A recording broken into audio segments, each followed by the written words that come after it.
Sa ngalan ng Ama, ng Anak at ng Espiritu Santo. Amen. Sumainyo ang Panginoon. At sumayo rin. Mga kapatid, halinang dumulog sa banalhapag ng Panginoon at hilingin natin ang panalangin ng ating patrong si Apo Juan upang tayo ay patuloy niyang samahan sa ating paglalakbay sa panahon ng Kwaresma. At upang tayo maging marapat makibahagi sa ating pagdiriwang, aminin natin ang ating mga kasalanan. Inaamin ko sa makapangyarihang Diyos at sa inyo mga kapatid, na lubha akong nagkasala sa isip, sa salita at sa gawa, at sa aking pagkukulang. Kaya isinasamo ko sa mahal na Birheng Maria, sa lahat ng mga anghel at mga banal, at sa inyo mga kapatid na ako'y panalangin sa Panginoong ating Diyos. Kaawaan tayo na makapangyarihang Diyos, patawarin tayo sa ating mga kasalanan, at patnubayan tayo hanggang sa buhay na walang hanggan. Amen. Amen.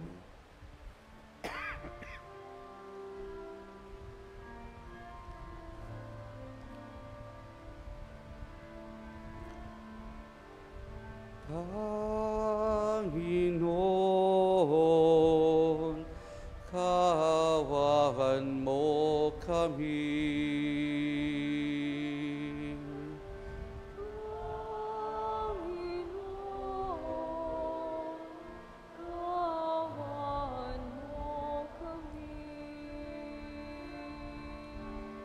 Kristo, kaawaan mo kami.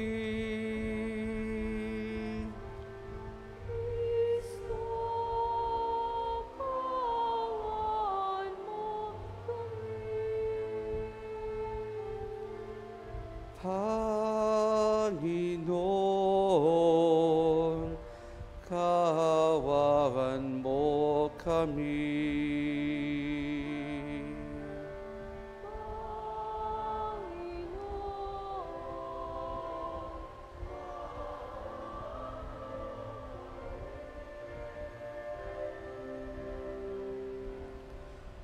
Manalangin tayo.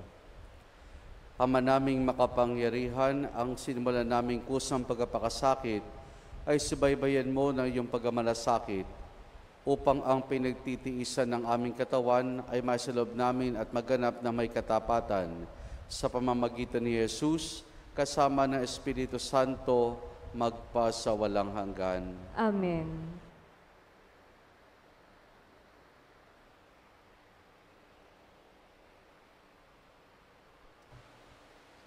Ang salita ng Diyos mula sa aklat ni Propeta Isaias. Ito ang sinasabi ng Panginoon. Ikaw ay sumigaw ng ubos lakas, ang sala ng bayan ko sa kanila'y ihayag. Sinasamba ako, kunway hinahanap, sinusundan-sundan. Parang natutuwang ang kalooban ko'y kanilang malaman. Ibig palabasin na ang gawain nila ay matuwid at di lumilihis sa mga tuntuning aking ibinigay.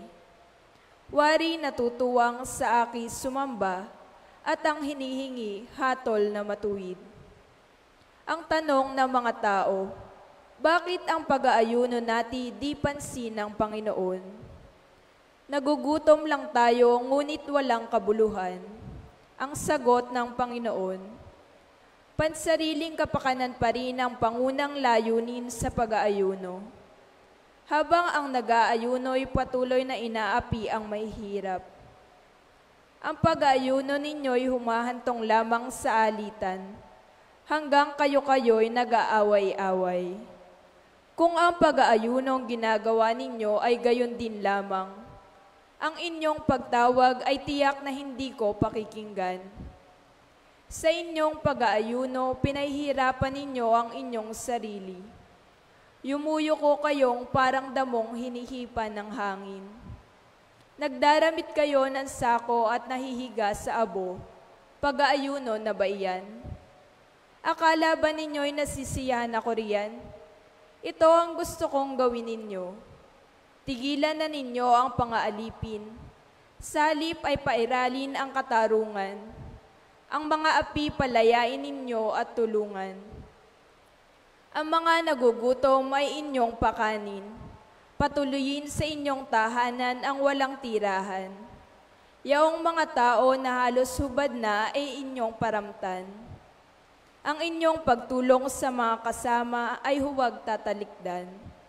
At kung magkagayon, matutulad kayo sa bukang liwayway, hindi maglalaot, gagaling ang inyong sugat sa katawan. Ako'y laging sa inyo, ililigtas kayo at iingatan kahit saang lugar. Sa araw na iyon, diringgin ng Panginoon ang dalangin ninyo. Pag kayo'y tumawag, ako'y tutugon agad. Ang salita ng Diyos. Salamat sa Diyos. Diyos ko, iyong tinatanggap, pakumbaba't pusong tapat. Diyos ko, iyong tinatanggap, pakumbaba't pusong tapat. Ako'y kaawaan o mahal kong Diyos, sang-ayon sa iyong kagandahang loob. Mga kasalanan ko'y iyong pawiin, ayon din sa iyong pag-ibig sa akin. Hugasan mo sana ang aking karumhan, dalisayin mo ang aking kasalanan. Diyos ko, iyong tinatanggap, pakumbaba't pusong tapat. Ang pagsalansang ko ay kinikilala, laging nasa isip ko at alaala. Sa iyo lang ako nagkasalang tunay, ang nagawa ko'y di mo nagustuhan. Diyos ko, iyong tinatanggap, pakumbaba't pusong tapat. Hindi mo nanais ang mga panghandog, sa haing sinunog di ka nalulugod.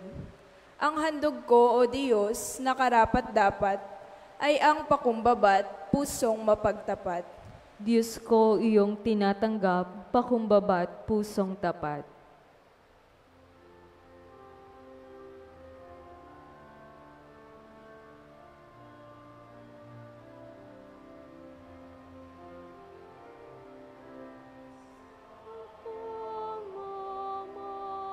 At sumayo rin. Ang mabuting balita ng Panginoon ayon kay San Mateo. Papuri sa iyo, Panginoon.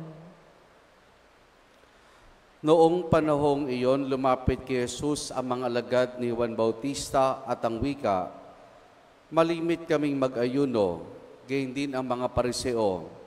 Bakit po hindi nag-aayuno ang inyong mga alagad?"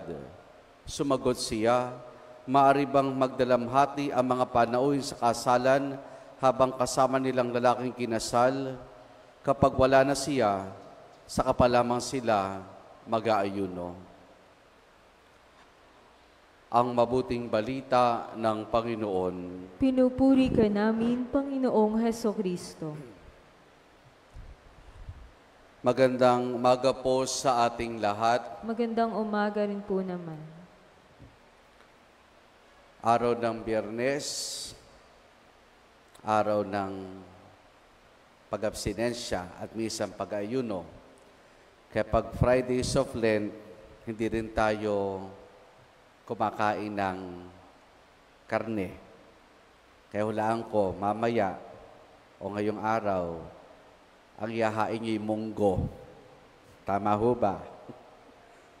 Sa mga arthritis, ingat-ingat na lamang po. Pero yung nakagisa natin, pagka Fridays of Lent, minsan nga, the whole year of Fridays, o yung lahat ng Biyernes sa buong taon ay ginagawa pa rin natin na munggo ang ulam. Pag yung haluan ng chicharon, baka mamaya, nagmunggo nga kayo, tapos may chicharon naman. Mga kapatid, ang pag-aayuno sa buhay ng mga Hudyo ay napakahalaga. At hindi sa ating mga Kristiyano, ito'y bahagi ng ginagawa natin tuwing pumapasok ang Kwaresma, yung fasting at abstinence. Bakit nga ba nag-aayuno ang mga Hudyo? Nag-aayuno sila bilang tanda ng kanilang pagsisisi. Nag-aayuno ang mga Hudyo bilang tanda ng kanilang paghihintay sa pagdating ng tagapagligtas. Para nga sa gayon, hindi na sila ma-focus sa kanilang sarili, kundi ito nilang kanilang sarili. Saan? Doon sa tagapagligtas. Sa darating na hinihintay nilang tagapagligtas. Kaya yun ang dahilan kung bakit sila nag-aayuno. Kayon, sa mabuting balita na ating napakinggan, ang mga alagad ni Juan Bautista at gayon din ang mga pariseo. Actually, mga alagad lang ni Juan Bautista nagtanong kung bakit ang mga alagad ni Jesus ay hindi nag-aayuno, samantalang sila ng mga alagad ni Juan at gayon din ang mga pariseo ay nag-aayuno. At simple lang ang sagot ng ating Panginoon sa pamamagitan ng parang talinhaga. Nang tanungan niya ay, pagdadalamhati ba ang mga panauhin sa kasalan kung kasama na nila ang lalaking ikinasal? Baga, kayo ba'y nakakita na ng kasalan o pagdiriwang na malungkot? Birthday, pinyag, kasal, meron ba tayong nakitang malungkot na nagdiwang? So, pinupunto lamang dito ni Jesus, nung pagkakataon yun na hindi na mag-aayuno ang mga alagad sa kadahilan ng kasama na nila ang Mesiyas. Kasama na nila ang ating Panginoon. Kung bakit sila nag-aayuno sa lumang tipan, ay dahil hinihintay nila ang tagapagligtas. At kayong kasama na nila ang tagapagligtas, hindi na sila mag-aayuno. Ngayon, para sa atin, anong dahilan bakit tayo nag-aayuno pa? Natawag nating post-resurrection era na tayo. Kumbaga, nasa panahon na tayo sa buhay ng simbahan ng muling pagkabuhay ng ating Panginoon. At di ba pangako niya sa atin na tayo'y sasamahan niya hanggang sa wakas ng panahon. Totoo naman po yun. Sinasamahan tayo at sasamahan tayo ng Panginoon hanggang sa wakas ng panahon. Kumbagay, si Jesus ay kasama natin. Si Jesus ay nakakaniig natin sa bawat pagdiriwang ng banal na Eucharistia. Kayon, kung si Jesus ay kasama natin, siguro ang tanongin natin ay, nasa ating bang puso, sa ating pagkatao, sa ating buhay, ang ating Panginoon? Yun ang magandang tanongin natin sa ating sarili. Yun ang magandang suriin sa ating mga sarili. Oo, si Jesus kasama natin sa ating buhay. Pero ang tanong nga, tayo ba ay kasama ng ating Panginoon? Nasa atin ba ang presensya ng ating Panginoon?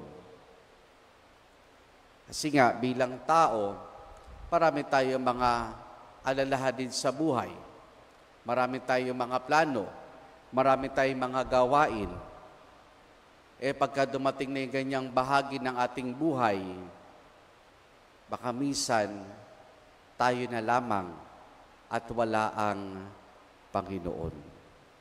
Kaya nga, patuloy tayong nag-aayuno upang sa gayon, magtimpi tayo at sa ating pagtitimpi, maituon natin ating sarili sa Panginoon at maging sa ating kapwa-tao. Kaya nga po sa ating unang pagbasa mula sa aklat ni Propeta Isaias, nagtatanong po ang mga Hudyo noon, malimit silang mag-ayuno, pero ba't parang hindi pinapansin ng Panginoon? O sabihin na natin na salita ginagamit natin sa panahon ngayon, bakit parang walang dating ito sa Panginoon? Para bagang pinahirapan lang nila ang kanilang mga sarili na nakaranas sila ng kagutuman. At anong sagot ng Panginoon? Ibaling niyo ang inyong sarili sa inyong kapwa. Tigilan ninyo ang pag-aabuso, tigilan ninyo ang pandaraya, tumulong kayo sa inyong kapwa-tao. Kasi yun naman po ang point ng ating pag-aayuno. Yun yung point ng ating pag-aayuno. Upang muli, turuan tayo na ibaling ang ating mga sarili. Hindi sa ating sarili kasi may pagkakataon na punong-puno tayo ng ating mga sarili. At dahil punong-puno tayo ng ating mga sarili, maaaring nakakalimutan na natin ang iba. Kaya ang panawagan sa atin ay, nasa atin ba ang Panginoon? Kasama natin siya pero may puwang ba ang Diyos sa atin? Tingnan natin ito sa ganitong aspeto. Saan ba tayo pwede pa mag-ayuno? Hindi lang naman po sa pagkain. Siguro may pagkakataon na kinakailangan nating mag-ayuno. Saan? Sa mga gawain natin. Mag-ayuno tayo sa mga gimikan natin. Para sa gayon, yung oras na iyon ay maaari nating ilaan kanino? Sa ating pamilya.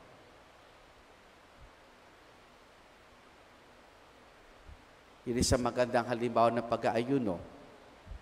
Kung meron tayong mga gimmick, may mga lakad, may mga gawain, siguro maganda na mag-ayuno rin tayo sa mga iyon. Upang sa gayon, yung sabihin natin na yung oras na dapat ilalaan natin doon, sa trabaho, sa pamamasyal, sa gimikan, ay pwede nating ilaan para sa ating pamilya. Mag-ayuno tayo sa mga plano natin, mga personal agendas natin. At isuko natin dito, ihandog natin dito sa ating Panginoon.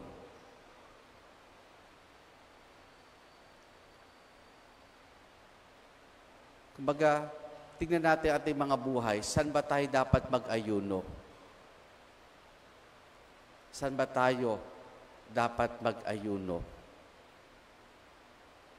Sa gayon, matutunan nating muli na ito ng ating sarili sa Diyos, sa kapwa, sa pamilya. Mag-ayuno tayo sa ingay ng mundo, sa mga gadgets, sa social media, sa panonood ng TV. Mag-ayuno tayo sa mga iyon upang sa gayon makapaglaan tayo ng ating sarili na makausap, makiniig ang ating Panginoon. Sa maghapong ito at sa masusunod na araw, tingnan natin saan ba tayo pwede mag-ayuno. At ito'y mailaan naman natin sa iba. Amen.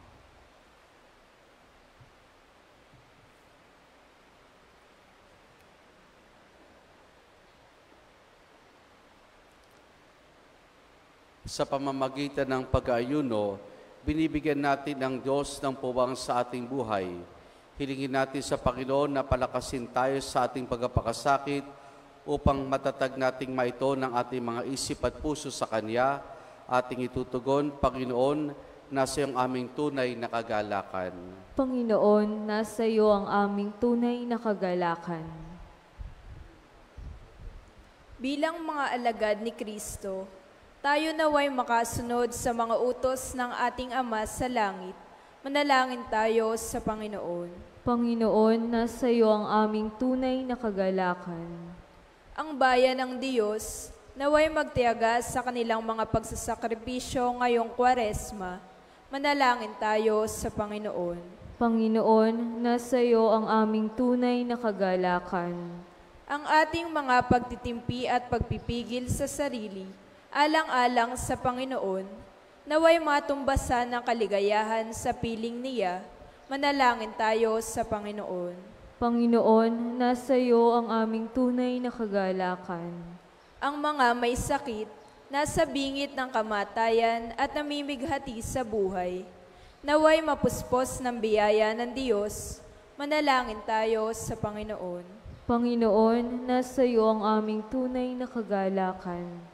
Ang mga namayapa nating mga kamag-anak at mga kaibigan, naway malayang makabahagi sa buhay ng Diyos. Manalangin tayo sa Panginoon. Panginoon, nasa iyo ang aming tunay na kagalakan. Ating indulog sa Diyos, iba pa nating intensyon at panalangin. Ama naming nasa langit, ipagkulo mo sa amin ang lakas upang maila namin ang mga sarili na mamuhay ayon sa Espiritong nananahan sa amin, na siyang lulupig sa aming mga kainaan upang lubos kami makabahagi sa muling pagkabuhay ng aming Panginoong Jesus. Amen. Amen.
Manalangin kayo mga kapatid upang ang pagkain natin ay kalugdan ng Diyos amang makapangyarihan.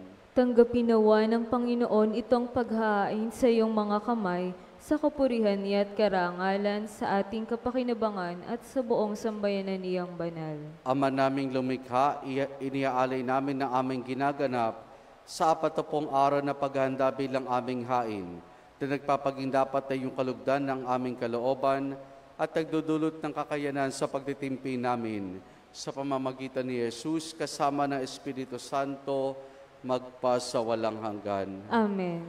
Sumainyo ang Panginoon. At sumayo rin. Taas sa Diyos sa inyong puso at diwa. Itinaas na namin sa Panginoon. Pasalamatan natin ang Panginoong ating Diyos. Marapat na siya'y pasalamatan. Ama naming makapangyarihan, tunay nga marapat na ikaw ay aming pasalamatan sa pamamagitan ni Jesus na aming Panginoon. Binibigyan mo kami ng bagong pagkakataon upang ganapin ang paghahanda ngayon para sa pagdiriwang ng muling pagkabuhay. Kaysa ng iyong anak na minamahal, aming nilalaan ng panahon, talino at yaman para ganapin ang iyong kalooban ng kapwa tayo lubos sa damayan. Sa pagdiriwang namin sa aming pagsilang, bilang mga kaanib na iyong sambayanan, kami yung pinagkakamit ng katayuang ganap sa pagtatangkilik. Kaya kaisa ng mga anghel, nagsisiawit ng papuri sa ng walang humpay sa kalangitan, kami nagbubunyi sa iyong kadakilaan. Santo, Santo, Santo, Panginoong Diyos ang makapangyarihan, napupuno ang langit at lupa ng kalwalhatian mo. O sana sa kahitasan, pinagpalang na paririto sa ngalan ng Panginoon. O sana sa kahitasan.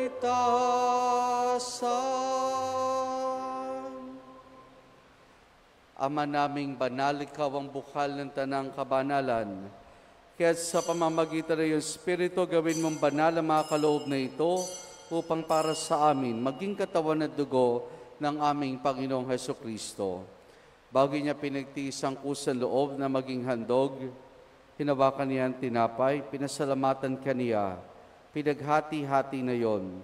Iniabot sa kanya maalagad at sinabi, tanggapin ninyo lahat ito at kanin itong aking katawan na ihahandog para sa inyo.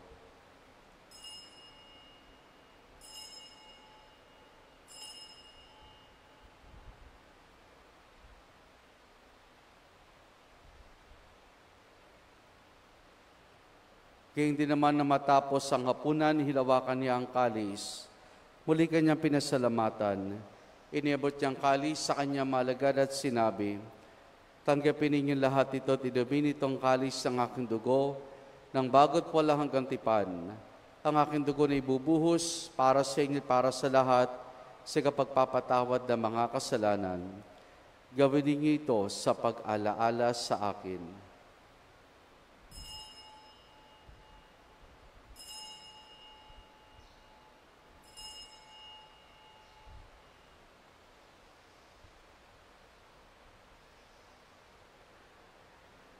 Ang misteryo ng ating pananampalataya. Sa krus mo at pagkabuhay, kami tinubuhos mong tunay.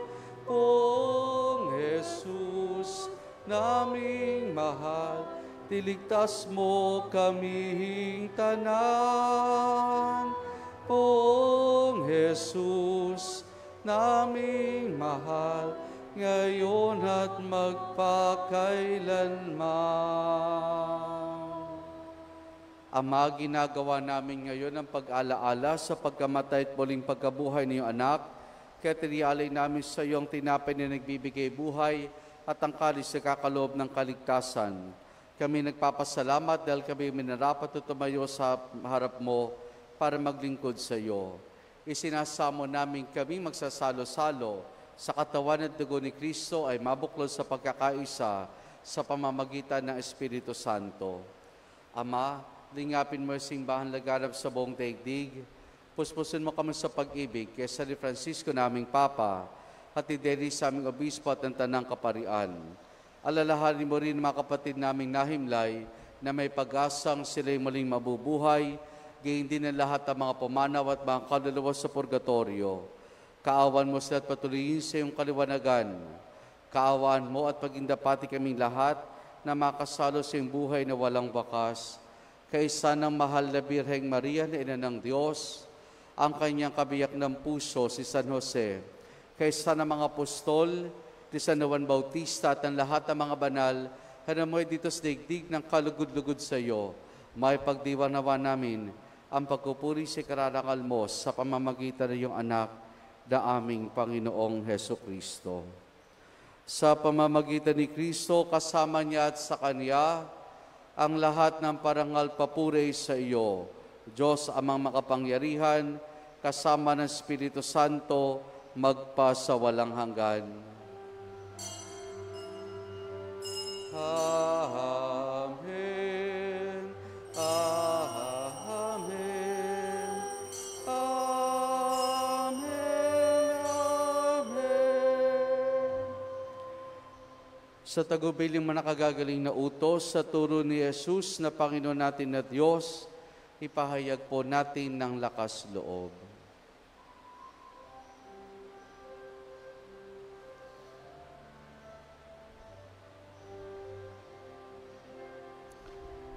Ama namin, sumasalangit ka, sambahin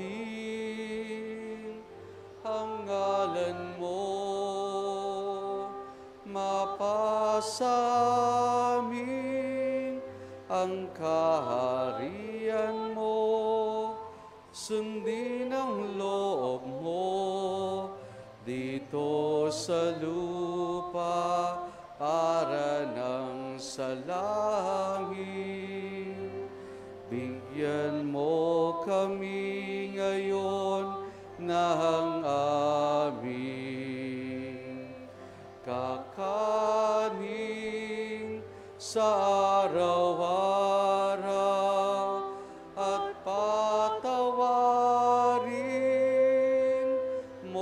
kami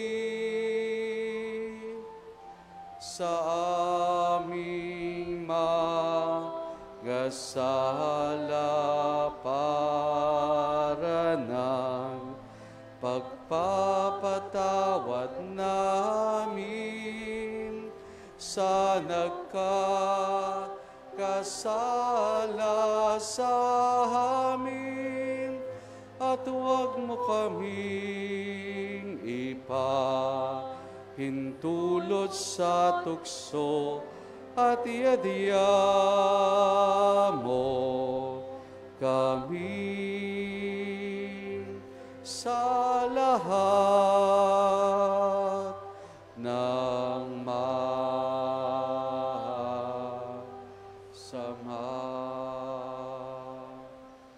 Hinihiling namin kay Maria sa lahat ng masama, pagkalooban ng kapayapaan araw-araw, iligtas sa kasalanan, at ilayos lahat ng kapahamakan, samantalang aming masayang pinananabikan ang dakilang araw ng pagkapahayag ng tagapagligtas naming si Jesucristo.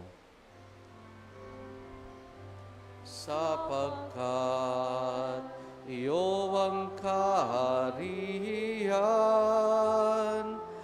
at ang kapangyarihan at ang kapurihan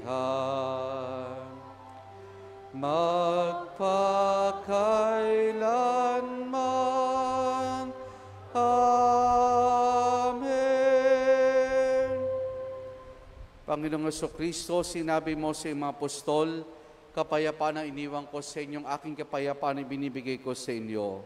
Tunghayan mong aming pananampalataya at huwag ang aming mga pagkakasala. Pagkalooban mo kami ng kapayapaan at pagkakaisa ayon sa iyong kalooban, kasama ng Espiritu Santo magpasawalang hanggan.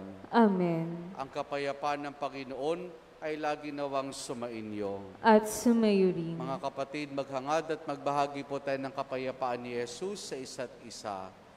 Peace be with you po.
Narito si Jesus, ang kordero ng Diyos.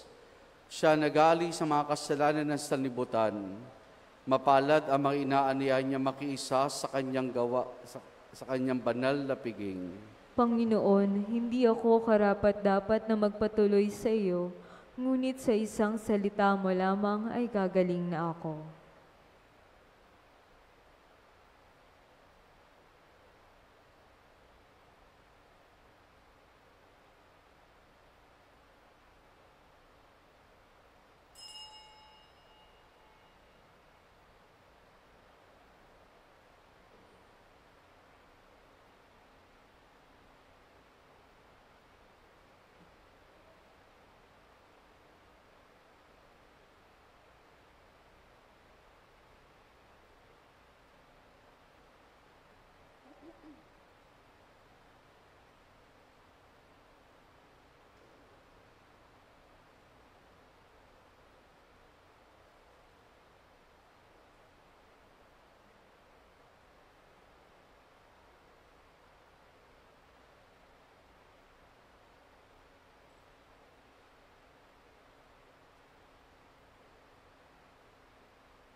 Ang buhay mong bigay ay minsan lang magdaraan sa'kin.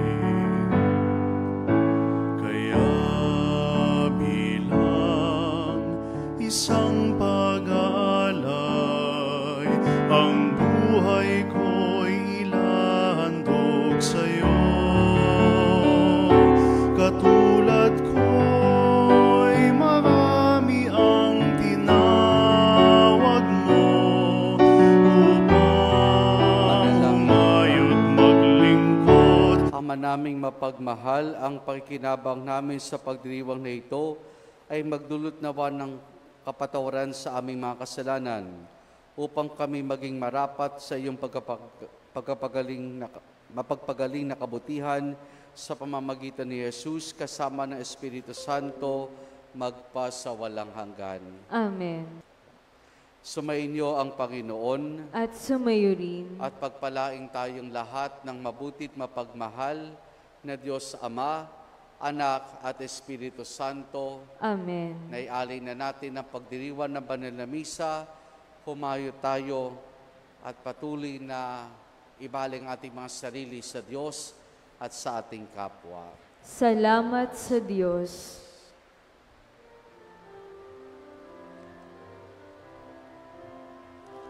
Di ba't sadyang may kapwang sarili, dapat hainan ng pagsisilbi at mamangha, ligaya'y dadalisay, pag sa kapwa buhay ay nahalay. Bawat galing gamitin sa paglingap, laging damhin kung may naghihirap. At tandaan, ganiyang pagmamahalan, unang-unang atas ng kabanalan. Magandang umaga po sa ating lahat.